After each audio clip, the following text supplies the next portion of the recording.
Muito bom dia, é um prazer estar aqui novamente, dessa vez com duas pessoas extremamente capacitadas para falar sobre o tema, Cláudia Del Corto, Estela Lourenço, a Edna Mota, sempre aqui, que é a coordenadora e fundadora do Crescendo Instituto, e eu.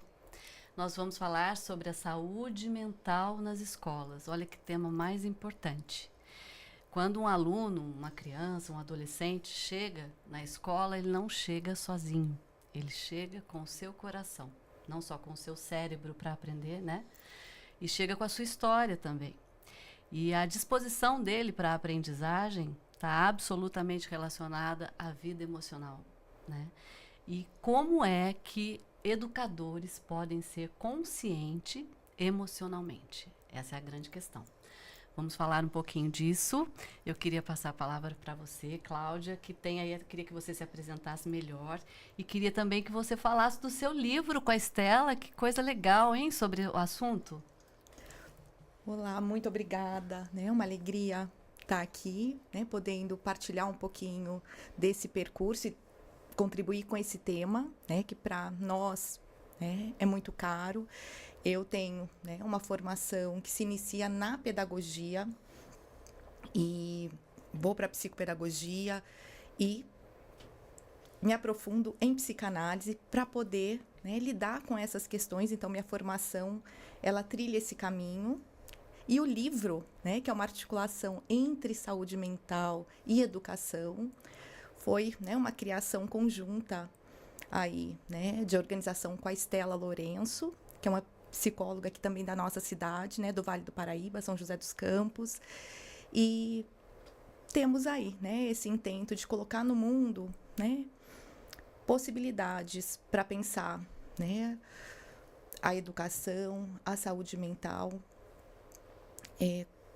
numa via diferenciada e que amplia, que sai dessa perspectiva do adoecimento, né, para pensar as questões da saúde nas relações institucionais. Obrigada pelo convite, um prazer estar aqui com vocês, com a Cláudia, uma querida, uma profissional ímpar, que a gente sempre tem, né, Claudinha, a oportunidade de fazer trocas, mas eu sou Estela, psicóloga de adolescentes, eu sou mãe de adolescentes, eu tenho 2 adolescentes, sou também consultora em saúde mental nas escolas e sou estudante, eu estou finalizando aí o meu pós-doutorado. Que legal, muito bom isso, muito bom. Bom, a gente poderia começar a pensar, né, o que estaria por trás das dificuldades dos alunos nas escolas, né? Por exemplo, por trás de uma dificuldade de aprendizagem mesmo, de uma socialização, de uma frequência nas aulas, de uma disposição para o aprender, né? Isso é tão indispensável e cada vez mais importante, eu acho que é uma quebra de paradigma aí que precisa existir, né? Que a escola, ainda que não tenha o dever de tratar a saúde mental, porque não tem nem essa capacitação, né? Obviamente a capacitação é outra, mas de que maneira os educadores podem olhar para esse lugar, né? Que é o lugar, muitas vezes, de um sofrimento, o lugar de uma dor que está impedindo que a escola seja algum instrumento de informação para aquele próprio aluno, né? Eu queria que vocês falassem um pouquinho disso, a Edna também. Eu vou puxar aqui o fio do novelo, né? Enquanto psicóloga, que esse é o lugar que eu ocupo e me sinto assim um pouco mais confortável para falar. A escola, ela é um espaço importante não só de socialização, né? Mas ela é um espaço também de formação intelectual, cognitiva, mas também da formação integral e ampla do sujeito. E é dessa forma que eu penso que a gente precisa olhar para essa comunidade, porque eu também não consigo pensar a escola se a gente não olhar para essa tríade, né? Os profissionais, os pais e os estudantes. E em relação a tudo aquilo que pode impactar, que você menciona, né? Depois a Claudinha pode falar um pouco aí da área dela, de atuação também, ela teria muitas coisas para compartilhar, mas a saúde mental é algo que pode trazer um impacto muito positivo ou muito negativo, né? E a gente precisa olhar para isso. E concordo com você quando você refere em relação aos profissionais da educação e todos que ali trabalham, todos que fazem parte, né, da escola. Os profissionais, eles não têm a formação para fazer o manejo de saúde mental, especialmente em situações graves, de crises, né? Eu até falo, eu como psicóloga, por exemplo, uma das minhas áreas de pesquisa, que é o suicídio, eu nunca ouvi falar sobre suicídio na faculdade, em 5 anos. E daí as pessoas perguntam, como assim, uma psicóloga nunca ouviu falar de suicídio na faculdade? Não, há 20 anos atrás, quando eu me formei, eu nunca ouvi falar no meu percurso todo, fui buscar isso depois. Quem dirá os profissionais da educação? Acho que hoje a gente caminhou um pouco mais, né? Mas realmente não, os profissionais da educação, eles não são responsáveis por fazer manejo de saúde mental, mas a escola tem um papel fundamental e os profissionais da educação têm um papel nobre de identificação, de encaminhamento dessas demandas. Por quê? Porque a escola concentra um grande número de estudantes da mesma faixa etária e muitas vezes esse profissional ele tem uma percepção que às vezes os pais não têm, né? Então, sempre que eu converso com profissionais da educação, alguém fala, mas Estela, a gente não foi formado para isso. Eu entendo, né? Tem algumas demandas que muitas vezes o psicólogo, o psiquiatra, que também são profissionais de saúde mental, às vezes também não têm habilidade, competência para lidar com algumas demandas mais graves, né? Então, eu falo, calma, não é a sua responsabilidade fazer o manejo, especialmente de situações mais graves. Mas todo profissional atento, com um olhar empático, acolhedor, ele pode fazer prevenção e promoção em saúde mental, né? Então, essa disposição é importante e, obviamente, a formação que a escola precisa ofertar para esse profissional, né? Porque eu penso que a gente precisa ter o cuidado também de não despejar toda essa demanda em cima dos profissionais da educação. A gente tem ouvido muito falar sobre isso, né? Então, calma, nós não temos políticas públicas para lidar com isso, a gente precisa pensar de uma maneira mais ampliada, mas sim, a escola é um espaço privilegiado, os profissionais eles precisam de formação para conseguir minimamente identificar, levar para a coordenação, chamar essa família para que todos possam fazer os devidos encaminhamentos. Exatamente. Sim. Aproveitando, né, o que a Estela coloca desse contexto, porque, né, a sua pergunta assim, nos remete a algo importantíssimo, porque a questão, né, do indivíduo nesse espaço escolar, nessa instituição, né, e o que ele enfrenta, né, não é só individual, né, é algo, né, que tem um contexto, né, um ambiente, né, que apoia e ancora tudo isso.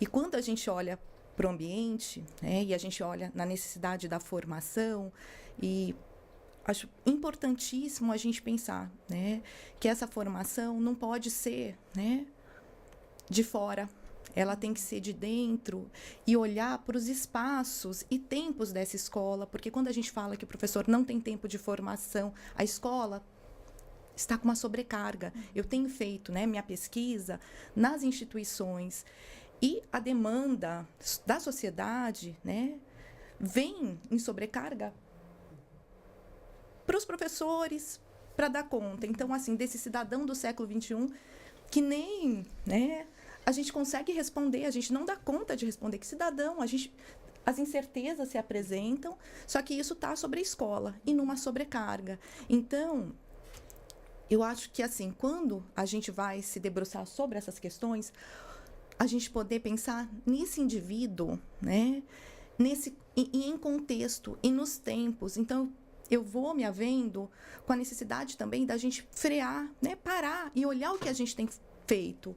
Porque o que a gente tem feito é vindo numa escala fabril, né, produtiva, né, de apressamento, né, na qual a gente não está dando conta. E, assim, se o aluno está com dificuldade, né, eu penso que esses adultos também nessa instituição, né, a instituição familiar, escolar, também estão com dificuldade, porque a demanda é muito grande. Então, é colocar, né, um passo para trás e poder olhar o que se faz nas instituições. Eu tenho feito esse trabalho de poder olhar o que está sendo feito. Tem coisa muito boa acontecendo, mas a gente não olha para elas, né? A gente olha para o que falta, para os problemas, e são muitos, né? E essas questões vão adoecendo o espaço quando a gente não considera, não reconhece o que acontece. Então, é algo que a gente precisa poder considerar, né? Poder olhar de forma respeitosa, empática, para os professores, para as instituições, para as famílias, para que a gente consiga chegar com isso nas nossas crianças e jovens, que são reflexo, né, desse entorno, né, que eu considero estar bastante adoecido, né, muito adoecido. E quando a gente fala das questões de saúde mental na escola, a gente tem falado mais sobre isso, né? A gente não pode deixar de olhar para essa pessoa que está ali nessa figura de adulto, né, de que pode ter esse olhar para esse estudante, porque os profissionais da educação, eles estão também adoecidos. Eles estão tendo que lidar com demandas das quais eles não foram preparados e eles próprios, muitas vezes, não têm esse suporte. Eu estou sofrendo, como é que eu vou acolher alguém que está em sofrimento, né?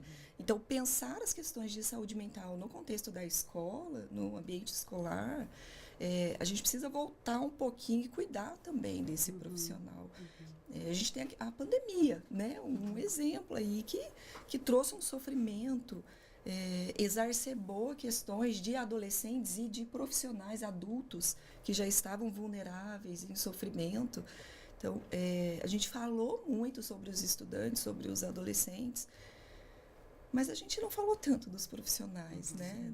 Não teve tanto esse olhar de cuidado, de acolhimento, de oferta desse espaço importante que a gente tanto defende, né, Claudinha?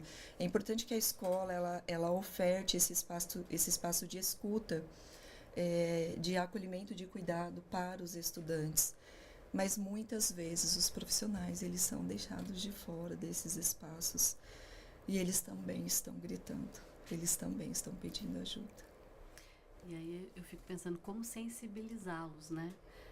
E eu não vejo um outro caminho, queria até que a Edna me ajudasse a pensar isso, senão o caminho próprio, começando por eles, né?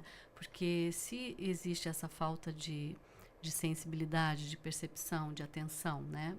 Para o coração e para a história daquele aluno que não veio sozinho para a escola.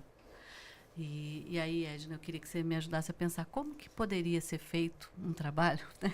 Eu sei que você não trabalha em escola, mas, assim, pensando até no que a gente estuda na psicanálise, como poderia sensibilizar esses professores para se tornarem mais aptos, mais conscientes emocionalmente de seus alunos? Eu vou responder, mas antes eu vou fazer alguns comentários, né? Diante do que foi falado. Eu tenho uma tendência a simplificar as coisas, né? Então, diante principalmente da sua fala, eu também tinha pensado nas duas possibilidades. Identificação e encaminhamento. Acho que não pode fugir dessa questão, né? Agora, para isso, nem sei se tem que ter uma formação anterior. Eu acho que tem que ter um preparo pessoal, né? Então, os professores, os educadores, os que estão no ambiente escolar, acho que eles precisam de informações humanizadas. E a palavra que me veio enquanto você estava falando, Estela, antes de mais nada, então, você disse que os professores chegam e perguntam como é que a gente vai fazer, não é função mesmo. Eu particularmente acho que os professores não têm que ter duas funções, não tem que ter. Os educadores, de forma geral, em ambiente escolar. Não tem que ter a função de pegar dos pais o que é obrigação dos pais, em primeiro lugar. E, em segundo lugar, não tem que ter a função de cuidar de um aluno. Não, né? Mas eles precisam, sim, pessoalmente estarem limpos, não é? E, para isso, as psicoterapias, não é, povo? As psicoterapias devem existir para cada um, né? Já começo a responder a pergunta da Andréia, né? Principalmente cuidando de si que a gente pode cuidar do outro. É um jargão, mas é o que funciona. Humanamente falando, é real, exatamente, né? E assim, como é que isso deve acontecer? né? Melanie Klein, que eu represento aqui sempre veementemente, não é? Ela tem textos sobre educação, né? Mas de um jeito assim bem simples. Ela fala que a escola ela precisa ser uma extensão, né? Na transmissão de conhecimentos. Antes de se preocupar com a aprendizagem, ela precisa de ser uma continuidade da função básica dos cuidadores, porque o educador é um cuidador também, né? Dos cuidadores, que é a transmissão de informações, a transmissão de conhecimentos, e aí sim, pegando a questão específica da escola, a formação, né, em relação à aprendizagem. Mas eu ia falar uma coisa que eu acabei me esquecendo, que eu acho... tá. Quando você fala, né, eu não trabalho em escola mesmo, mas antes até da pandemia, durante, assim, uns 10, 15 anos, eu dei muitas palestras em escolas, né, dava para ver o funcionamento do corpo da educação. E esse funcionamento, já desde antes da pandemia, já estava adoecido. Porque quem não está? Quem não está adoecido? Não é? Então, é por isso, novamente, a importância de buscar ajuda. Eu acho que era isso que eu ia falar agora. Era isso que eu ia falar e tinha me esquecido. Simplificando a função de um educador, eu acho que ele tem que perceber o desarranjo da criança. O desarranjo do adolescente, o desarranjo do jovem, o desarranjo do adulto numa faculdade. Então, nós temos uma tendência a termos padrões de comportamento. Esses padrões de comportamento, eles surgem, eles se manifestam porque temos padrões cerebrais e temos padrões da nossa alma, do nosso psiquismo. Então, através dos nossos comportamentos, a gente revela o que está se passando. Se um professor tiver minimamente a condição de olhar para o outro, como a Estela falou, a questão da empatia, né? De olhar para o outro e perceber, nossa, não parece o fulaninho. Né? Olha o que o fulaninho está apresentando agora. Desconheço esse tipo de comportamento. Então, simplificando, se tivermos um olhar de desarranjo, e isso vale para as famílias também, para os cuidadores, babás, avós, tias, mães, pais, né? Houve um desarranjo, já é um sinal. Não necessariamente um sinal de adoecimento, pegando a questão clínica, né? Um sintoma não significa que eu estou doente. Significa uma manifestação de algo que está começando a ser incomum no meu estilo de vida psíquica e comportamental, né? Então, se o professor tiver essa disposição para detectar o desarranjo, eu acho que ele já está competente o suficiente para poder encaminhar. Não precisa nem saber das coisas, não é? Transtorno tal. O professor não tem que saber de CID e não tem que saber de DSM, né? Mas eu acho que é plenamente, humanamente possível detectar o desarranjo, Andréia. Sem dúvida. Essa compreensão humana precisa fazer parte da educação. Né? Isso que a Edna coloca, né, dessa compreensão do, né, reconhecer o desarranjo. E aí, né, uma atenção nossa, porque não é para o CID, né, não é desse lugar que o educador, né, cabe falar, né? Ele não é um especialista, ele não é, né, da medicina, ele é um educador, ele precisa se apropriar desse lugar do educador. E muitas vezes o desarranjo, né, é percebido de forma até distorcida pela forma e a lente que se tem, porque a escola está tão soterrada e sobrecarregada do fazer, sobrepondo ao ser, porque é essa dimensão, né, que se apresenta na contemporaneidade, né? Eu vou, assim, me havendo, né, dos professores fazendo planejamento, fazendo atividade, porque tem a missão, sim, de compartilhar, né, o que foi construído pela humanidade. Esse papel é, sim, da instituição. Mas eu só consigo me apropriar desse conhecimento, né, compartilhado culturalmente, se eu tenho um espaço interno, se eu estou inteiro como pessoa.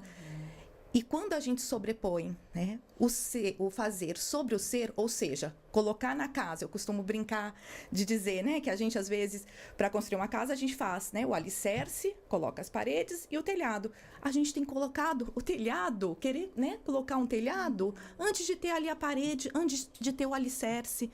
E aí a gente olha para o desarranjo, por exemplo, né, que já chegou a mim e fico surpresa de crianças com 4 anos com a queixa de que não param quietos. E aí você fica pensando... Como assim? Peraí, né?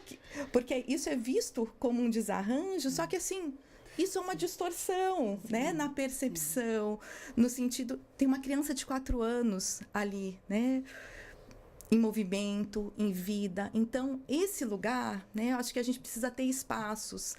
E por isso, né? Quando a gente freia e volta um pouquinho para trás, é poder pensar e cuidar de quem a gente recebe. O Winnicott, que é um autor que eu, né, gosto bastante, ele vai dizer que a gente, assim, o professor não deve fazer psicologia e atendimento terapêutico na escola, mas ele deve ter uma atenção para um diagnóstico, ele chama de diagnóstico, né, diagnóstico educacional, que é olhar das necessidades, porque a criança que teve nessa extensão e continuidade, né, bases para poder ser, ela vai se apropriar do conhecimento partilhado e vai estar lá pronta, interessada para matemática, para aritmética. Agora, essas crianças, e a gente tem colocado as crianças muito cedo nos espaços institucionais, né? A escola tem sido uma extensão e uma ampliação do contexto familiar, só que a escola também não encara isso como uma extensão e continuidade. É como se, olha, aqui é uma coisa, né? E ali é outra. E aí a gente fragmenta também essas crianças. E aí essas crianças que estão em fragmento, né, vão precisar ser cuidadas, vão precisar ser olhadas nessa base. E aí, para ter espaço para aprender, para ter espaço para descobertas do mundo partilhado. Então é um caminho E assim, complexo. situações tão belas acontecem, não é? Numa Sim. escola, quando você fala do privilégio, né? Que a escola é um local privilegiado, né? Uma vez eu dei uma palestra que eu coloquei que a escola é um solo sagrado, né? Um solo sagrado, um laboratório onde as coisas acontecem.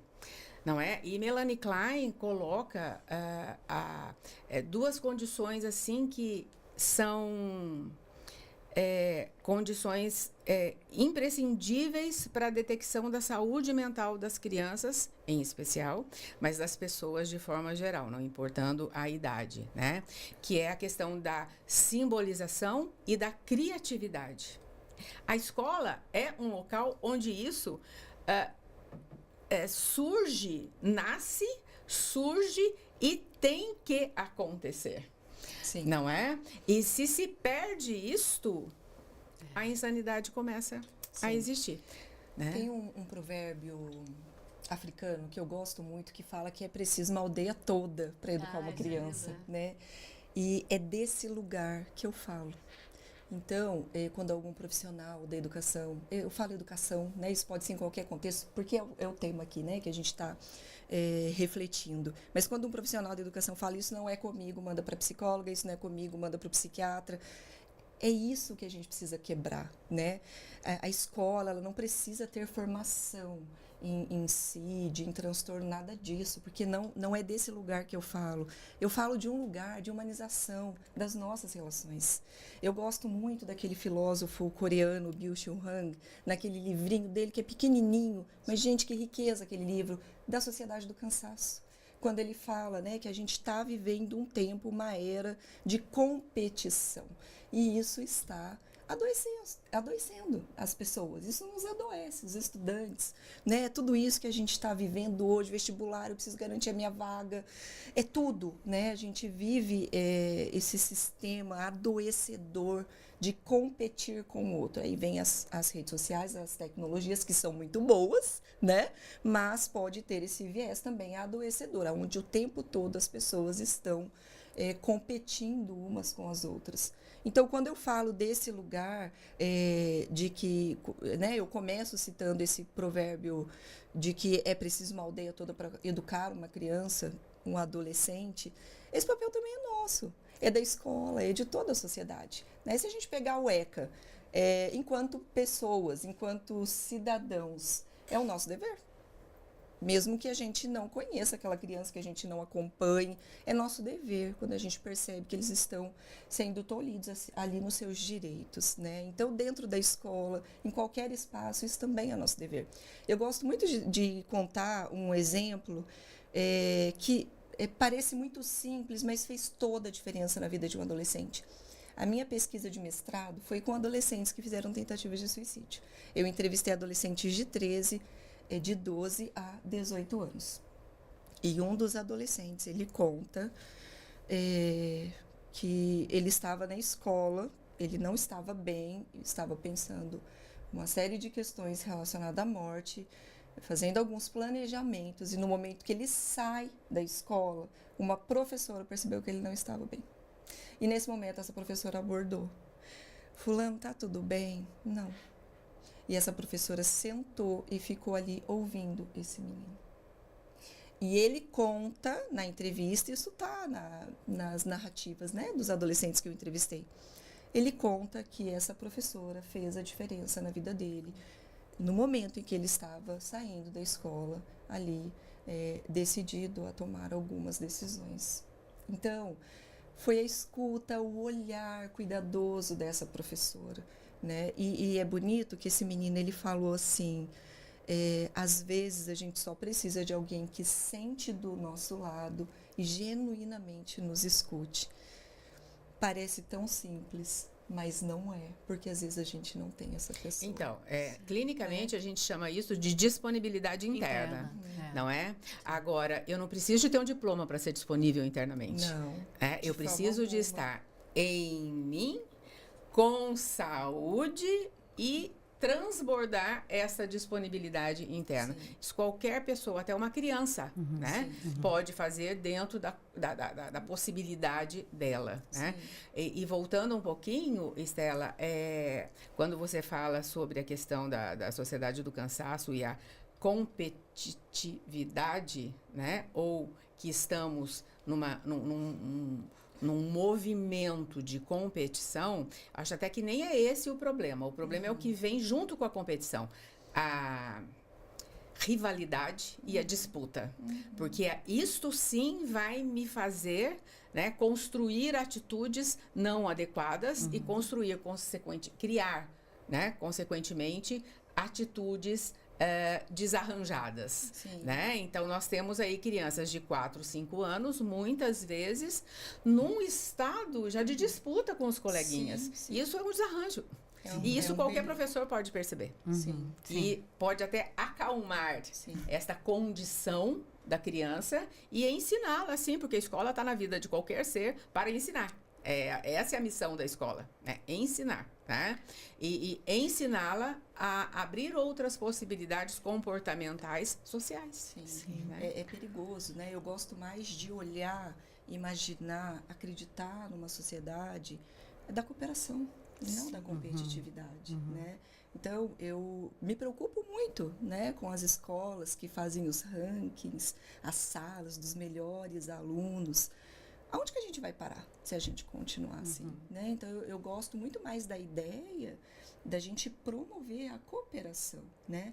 E só puxando um filme que você falou, Edna, muitas vezes aquela demanda, aquele olhar que a gente precisa ter para aquele estudante não é de uma questão relacionada à saúde mental.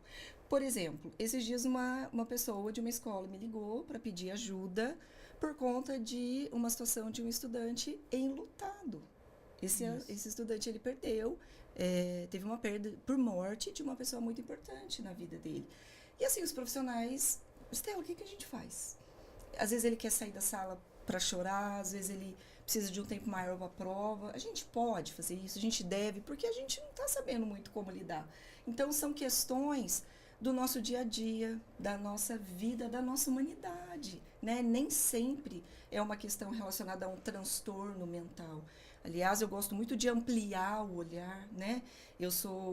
Apesar de eu ser terapeuta cognitivo-comportamental, isso é uma crítica que eu faço à TCC, que fecha muito no diagnóstico, e eu não gosto disso. A gente precisa ampliar o nosso olhar para o sujeito, né? Eu não sei se você que estava falando, André, quando a gente chegou aqui, apesar de trabalhar com a TCC enquanto norte da minha atuação, acho importante a gente ter um norte, né? Eu sou uma pessoa que gosta de ler em todas as abordagens. Então, o adolescente, que é o meu público-alvo, é o público que eu pesquiso, que eu atendo, que eu gosto de trabalhar. Eu gosto muito de ler sobre adolescência em todas as abordagens, né? Eu tenho vários livros de psicanálise, né? Claudinha, a gente já conversou, a gente estava conversando do Cassorla, né? Esses dias.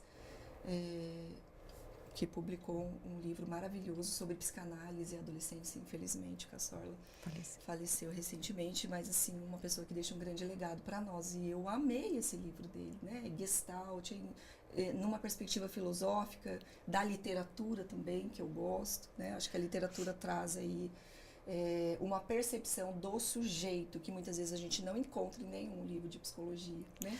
Ô, Estela, você contou uma história linda, né? De uma escuta que foi extremamente cuidadosa e fez toda a diferença, né? E objetivamente a gente poderia pensar que um educador pode ajudar muito um aluno em sofrimento ou atrapalhar muito o processo, não só de aprendizagem, mas como de reforçar talvez uma indiferença, de reforçar talvez uma falta de cuidado, de amparo, né? E até a gente tem a contribuição da neurociência dizendo, né, do quanto a capacidade de assimilação e aprendizagem está absolutamente relacionada às emoções. Então, tudo dizendo, clamando para esse olhar, assim, né, para essa nova descoberta, que na realidade não é nem nova, mas a prática efetiva disso nas escolas, né? E para a gente pensar bem concretamente, e eu acho que isso ajuda mais aí a gente, né, o que é ser o que precisa esse educador ter dentro dele, né? A disponibilidade interna que a Edna falou, a disposição para isso, mas essa escuta, né? Como é que é essa escuta? O que atrapalha essa escuta? Eu fico pensando assim, num excelente professor, né, acadêmico, que chega numa sala de aula com seu brilhantismo de conhecimento e não consegue perceber que, de repente, tem alunos que não estão disponíveis para o aprendizado e que isso tem total a ver com a vida emocional deles, né? Então, assim, o que seria exatamente, o que atrapalha essa escuta? A falta de percepção, o julgamento, a correção do sintoma, a punição, né? Muitas vezes um aluno está lá com um sono, né, defensivo, funcionando como um sintoma, desligadão do conhecimento que o professor está tentando passar, e ele não é olhado, né? Ou então ele é mandado para a diretoria, porque ele está né, cometendo ali alguma falta de respeito, ou enfim, alguma coisa que vá contra a regra da escola, né? Então, assim, o que é exatamente, o que é essa escuta? Como esse educador pode ser consciente emocionalmente? O que ele precisa despertar dentro dele para que ele consiga atuar fora dele? Cláudio Tebas, que tem até um artigo, adoro. Ele escreveu, né, contribuindo aí com o nosso livro também, né, que ele é um palhaço educador, nossa, ele é com uma sensibilidade, né, e ele, assim, tem uma contribuição maravilhosa, porque ele estuda por 35 anos a escuta, né, o desenvolvimento da escuta. E ele, no livro, tem um livro dele chamado Ser Bom Não É Ser Bonzinho. E aí tem um complemento que é grande, eu não me lembro agora, porque é uma brincadeira ter esse complemento no título dele, né? Mas a máxima aí é ser bom não é ser bonzinho, que ele vai falar do quanto a gente precisa, né, chegar com espaço dentro de si para receber o que é do outro. E aí, né, escuta, como que a gente faz? Como que a gente aprende? Escutando, se escutando, né? E ele vai trazendo da importância da gente chegar, né, com espaço interno, preenchido com a nossa narrativa, com a nossa história, mas com espaço para que a gente não queira despejar no outro. E eu acho isso fundamental. Tudo, né, que está lá na gente, que a gente acha que é certo, e deixar de perceber essas sutilezas. Então, poder, né, aprender a escutar é escutando, é vivendo essa experiência no cotidiano, na nossa relação. E eu acho muito bonito isso. Né? E tem um filósofo, Derrida, que ele vai falar da hospitalidade, que o Tebas também empresta, até ele fala no livro, né? no texto que ele escreveu para o nosso livro. Da hospitalidade, né? O quanto a gente precisa hospedar o outro dentro de si. Então, isso que você falou, né, Andréia, de uma forma tão bacana, que chega, né? O aluno está com sono. Como que a gente olha isso, né? Olha, tendo espaço para receber isso e não já interpretando nas normas da escola, né? No que é certo, no que... O que é isso? Que silêncio que é esse, né? E o Tebas fala também dos silêncios, porque às vezes a gente olha os silêncios e o que eles dizem? Porque os silêncios podem ter muitos significados, né? Ser sommelier também dos silêncios e dos barulhos, né? Porque diz muito. Então, a gente tem espaço para elaborar. E aí, quando a Estela, puxando o fiozinho da Estela ali, quando ela trouxe, né, o exemplo que a escola ligou, né? O que a gente faz? Poder discutir isso, eu acho que assim, né? Como que a gente faz? Poder ter espaço para discutir convivência, discutir esses problemas, como que a gente lida, né? O que a gente faria? O que você faria, André? O que a Edna faria? O que a Estela faria? Para a gente poder pensar, né? Se abrir humanamente para a relação, porque a escola tem uma coisa, né, histórica, que ela tem um lugar do status do saber, né? Ela não tem espaço para não saber, né? Então ela fica envergonhada de poder dizer, né? Nossa, eu não sei o que fazer.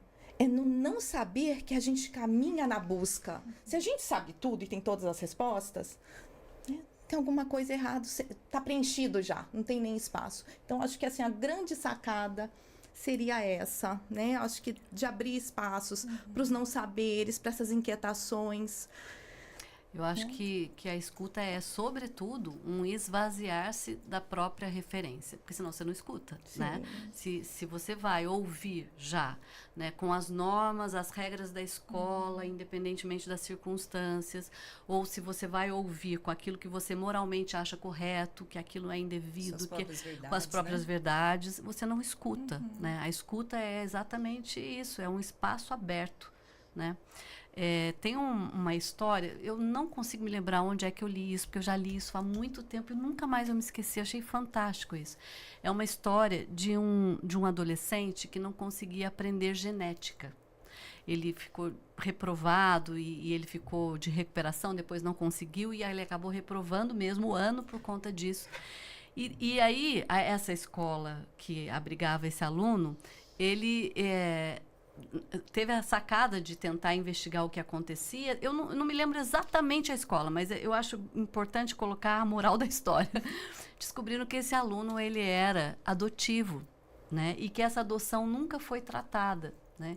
Então, como é que ele vai estudar a origem dele, né? Por meio do conhecimento ali transmitido, se ele não sabia da própria origem e se isso era um fantasma, né?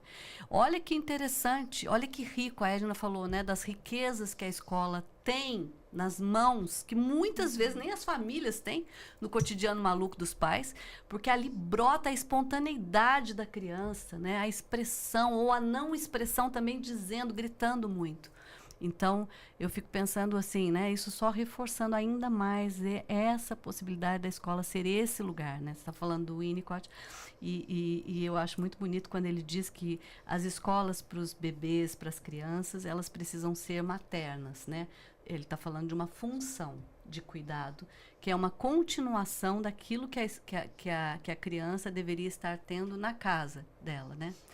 Mas aí, Edna, eu queria que se você puder trazer para a gente, assim, como é que você acredita que essa comunicação da escola diante de um sofrimento percebido lá dentro, do aluno X, né? Como que a escola poderia sensibilizar os pais para fazerem parte desse cuidado? Né? Porque a escola sozinha, com o filho daquela família, ela não vai conseguir muita coisa. Ela pode colaborar bastante, né? Ou não colaborar. Mas como é que as escolas, os educadores, poderiam sensibilizar as famílias para ampliar um pouco mais o olhar sobre o sofrimento do próprio filho, né? Eu não sei se eu vou conseguir responder, porque não é combinado, né? Mas eu vou tentar. Sabe por que eu pergunto para você? Porque eu sei que você vai responder. Por isso que eu pergunto. Mas antes, Andréia, eu queria talvez fazer um comentário ou dar uma resposta a uma colocação sua, a uma pergunta sua. O que leva à questão da disponibilidade interna, né? Vamos considerar assim. Em primeiro lugar, eu acho que eu só vou transbordar disponibilidade interna para alguém se eu tiver disponibilidade interna para comigo mesmo. Então, desculpem-me, mas de novo eu vou falar sobre a saúde de cada um. Exatamente. Não é a saúde mental e a saúde global. Por que eu estou falando isso? Porque as psicoterapias hoje estão como nunca estiveram super, hiper acessíveis. Né? O Crescendo está aí para isso, inclusive. Né? O Crescendo se disponibiliza a atender de graça a crianças e adolescentes de baixa renda, que têm dificuldades até para pagar um convênio. Né? Então, as psicoterapias, elas estão absurdamente, muitíssimo mais acessíveis do que há 20 anos atrás, há 30 anos atrás, há 40 anos atrás. E está na boca do povo, né? Todo mundo sabe hoje o que é uma psicoterapia. Então, eu penso que para eu estar disponível para alguém, eu tenho que estar circulando numa boa dentro de mim, não é? Eu não posso ter compartimentos fechados, né, dentro de mim, impedidos dentro de mim. E isso, o que dá é a saúde mental. Agora, como é que eu vou conseguir essa saúde mental? Aí já é iniciativa de cada um. Vai aqui a dica da psicoterapia. A outra questão ainda, respondendo a essa colocação, ou comentando essa colocação sua, é que nós, seres humanos, mas vamos pensar na situação escolar, que também vocês melhor do que eu, né, podem dizer, nós estamos absurdamente cansados. Fisiologicamente, é um fato, fisiologicamente cansados, e em todos os outros setores da nossa vida. Como é que eu vou estar disponível? Né? Então, em primeiro lugar, eu tenho que fazer uma faxina dentro de mim.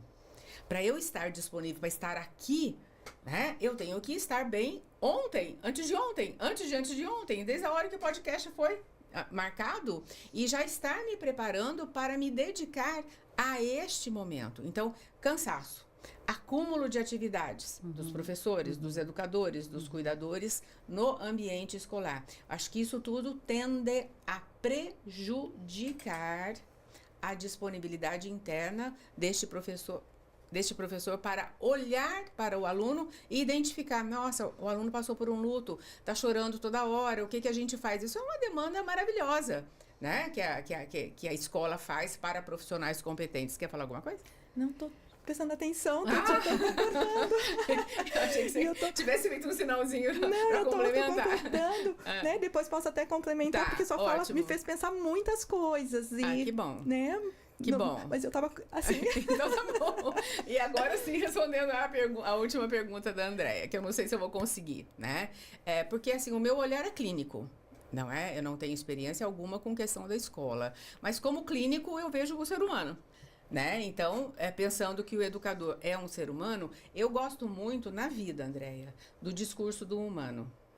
Né? Acho que a gente, ser humano, consegue sensibilizar o outro se a gente for um testemunho de si próprio, não é? Se a gente for se a gente prestar um depoimento testemunhando a mim mesmo, né? Então, se um professor, né, num momento privativo, num momento respeitoso, conseguir mostrar que ele fez um monte de situações, mas que agora não é mais da alçada dele, eu acho que ele consegue sensibilizar os pais e motivar os pais para olharem para aquele filho como aluno da escola e como filho, e aí sim pensarem numa ajuda pertinente para aquele momento. Eu parto muito desse princípio. Eu acho que o humano que tem em mim não pode ser bloqueado. O humano que tem em mim precisa de ser mostrado, expandido se for bom. E se não for, de preferência, a gente tem que dar um outro jeito, né? Mas precisa de ser manifestado para que o outro possa fazer identificações. Melanie Klein trabalha muito com as questões relacionais em qualquer setor da vida a partir das identificações. Nós estamos aqui por quê? Porque nós temos identificações. Né? Hoje nós resolvemos promover esse tema da saúde mental na educação, não é só porque está na moda, não, é porque é importante e a gente se identifica com isso como pessoas, como cuidadores, como educadores, e a gente quer oferecer a vocês que estão nos assistindo essa possibilidade de pensar de um jeito mais amplo sobre isso. Então, eu parto do princípio que se eu, Edna, como é que eu vou vender o meu produto? Né? Como é que eu, professora, vou vender o meu produto? Com certificados, com diplomas, com cursos? Não, eu vou vender o meu produto se eu cumpro aquilo que eu estou falando. Não é? Sim. Então, se eu tenho um curso a ministrar, esse curso tem que ser vivencial. Se eu tenho uma dificuldade e tenho que transmitir para os pais, como educadora, em especial hoje, no ambiente escolar, eu tenho que me fazer ser vista como alguém com essa função, humanamente com essa função. Psicanaliticamente falando, né, nós estamos aí lidando com a castração. Né? Se eu como professora me coloco tentante para o bem-estar de um aluno e não consigo, a primeira coisa que eu tenho que reconhecer é a humildade que eu não estou conseguindo.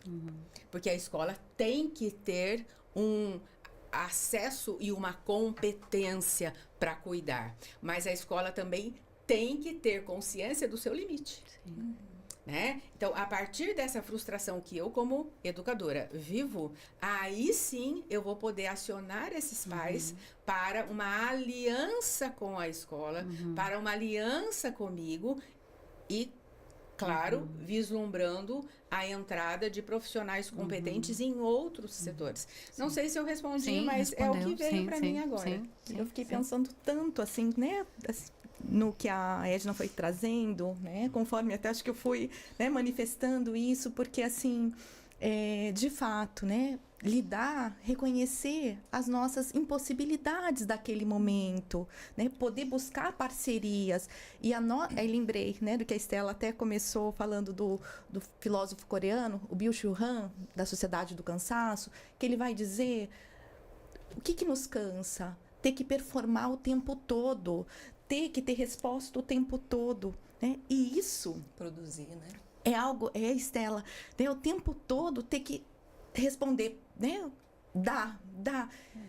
E aí, nisso, que é muito injusto, né? A nossa sociedade vem responsabilizando as pessoas pelo seu sucesso e pelo seu fracasso. Olha o peso disso. E se a gente pensar, né?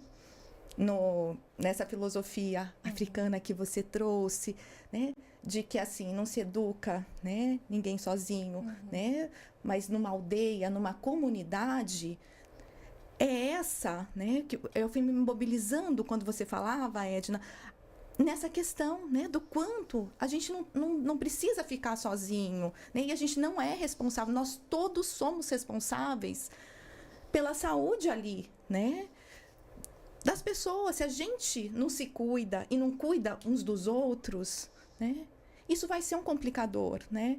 E é isso que tem nos adoecido, responsabilizar individualmente cada um pelo sucesso e pelo fracasso. Isso é muito, muito, muito cruel. Você tocou num ponto assim que eu ia falar, né? E aproveitando a sua fala, eu vou ampliar um pouquinho mais, né? Em relação ao cuidado, para não trazer a lógica hegemônica da doença, da patologia, a visão da meritocracia, do neoliberalismo, você é culpada porque você não estudou o quanto você deveria estudar, né? Você não se cuidou, então a gente acaba imputando ao outro a culpa pelo fracasso dele, né? E aí, como que um professor ou qualquer pessoa que trabalha dentro de uma escola vai conseguir acolher, ajudar, ter um olhar diferente para um estudante, um olhar de cuidado, se de repente esse mesmo profissional está passando uma questão grave, séria na casa dele, mas a escola quer que ele esteja ali como se nada tivesse acontecendo. Sim. Olha, você deixa o seu problema lá fora, na calçada, e aqui você vai dar a sua aula e fazer o seu melhor, né? Então, cadê o olhar para esse sujeito? Né? Se ele não está tendo também as suas necessidades atendidas, E como que ele vai ofertar isso para o outro se ele está passando algumas questões ali que muitas vezes a instituição não quer saber, não tem esse olhar, né? Então, eu acho que a gente tem que ter muito esse cuidado também, né? De não jogar para cima da pessoa essa responsabilidade. Tá ruim porque não se cuida, tá mal porque não buscou ajuda, né? Ampliar o olhar nesse sentido. Então, também. vai aí uma sugestão para vocês que são admiráveis estudiosas e autoras de livro agora, não é? Vai aí uma sugestão de um título de livro. Temos a Sociedade do Cansaço, vocês podem fazer um livro agora, a Sociedade da Onipotência, não é? Porque o cansaço, né, acaba sendo fruto, psiquicamente, de uma cobrança de uma onipotência. Sim. Né? Então, ninguém pode falhar. Né? O aluno não pode falhar. O professor menos ainda. E a escola como instituição tem que montar uma imagem mascarada para os pais, que são frutos de uma outra sociedade paralela, de cobrança também, que eles também têm que ser onipotentes, não é? A escola tem que ficar num trono de onipotência e não pode falhar. Sim.